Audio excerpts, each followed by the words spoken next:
God, praise God, praise God, praise God. There's always a sequel to what God starts. When He starts, there's continuation. He wants men saved, and He wants them to come to the knowledge of the truth. Hello, there's the truth, and that's what we are eating. The truth is, who is Jesus Christ? That's the truth. Who do men say I am? Incredible thing. And now we're talking about the identity of the church. Matthew chapter 16 from verse 13 to about 18 or 19.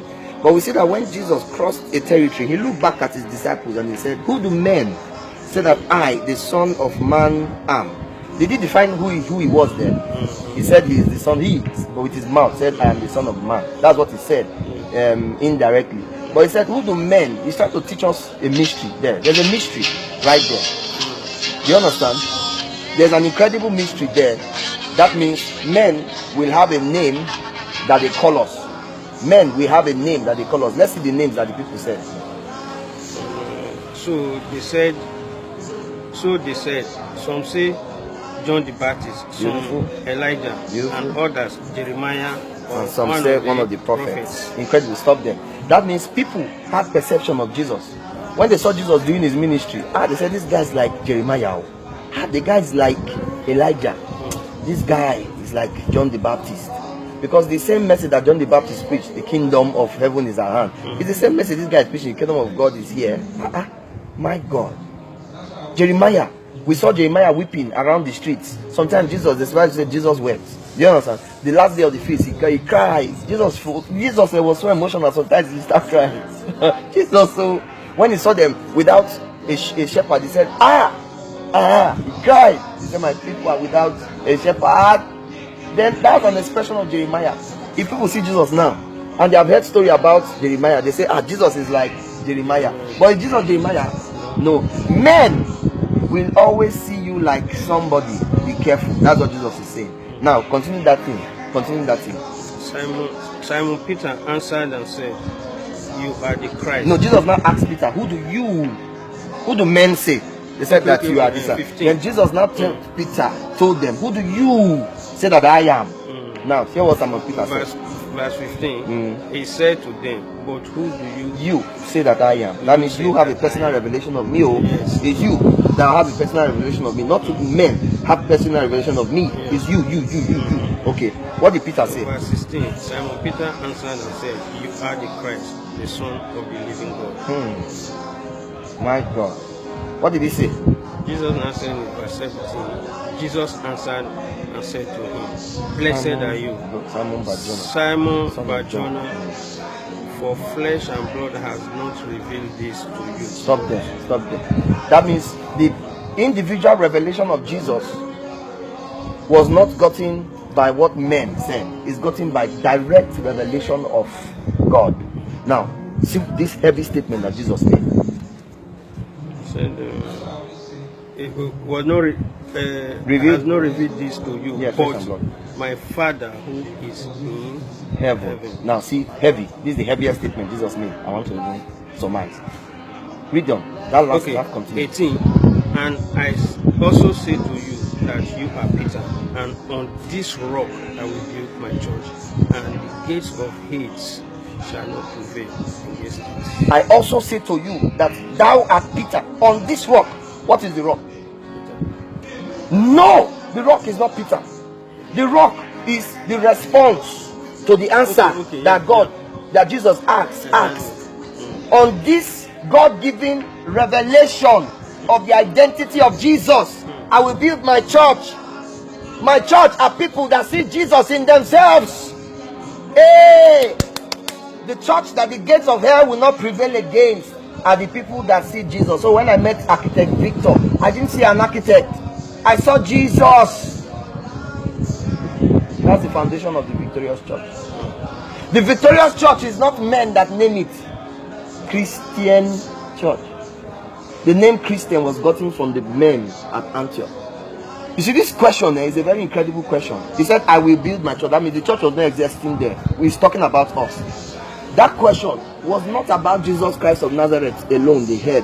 He's talking about is an once and for all time important question.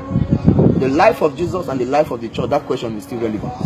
Who do men say that I am? Even in the time of my church, people will still be calling me names.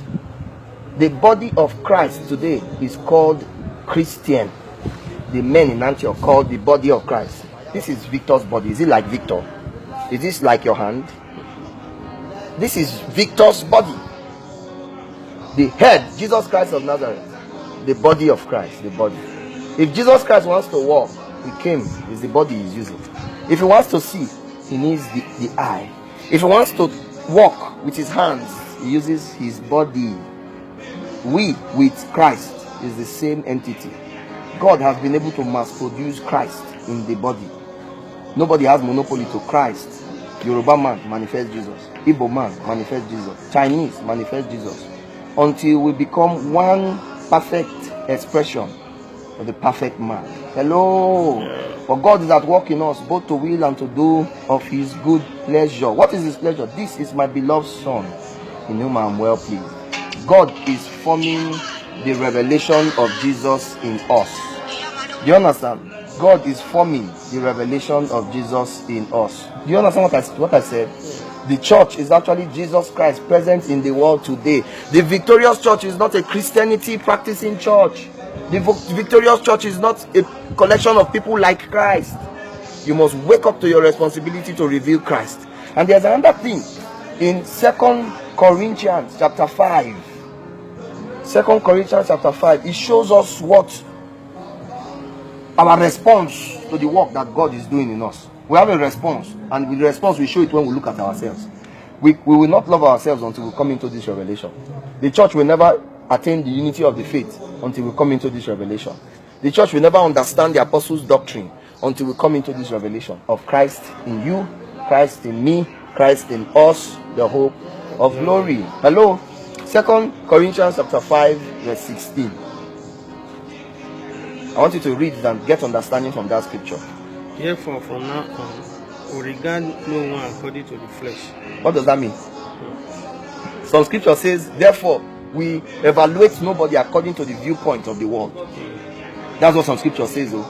We evaluate nobody according to the viewpoint of the world. Continue that scripture. Even though we have known Christ according to the flesh, yet now we know him thus no longer.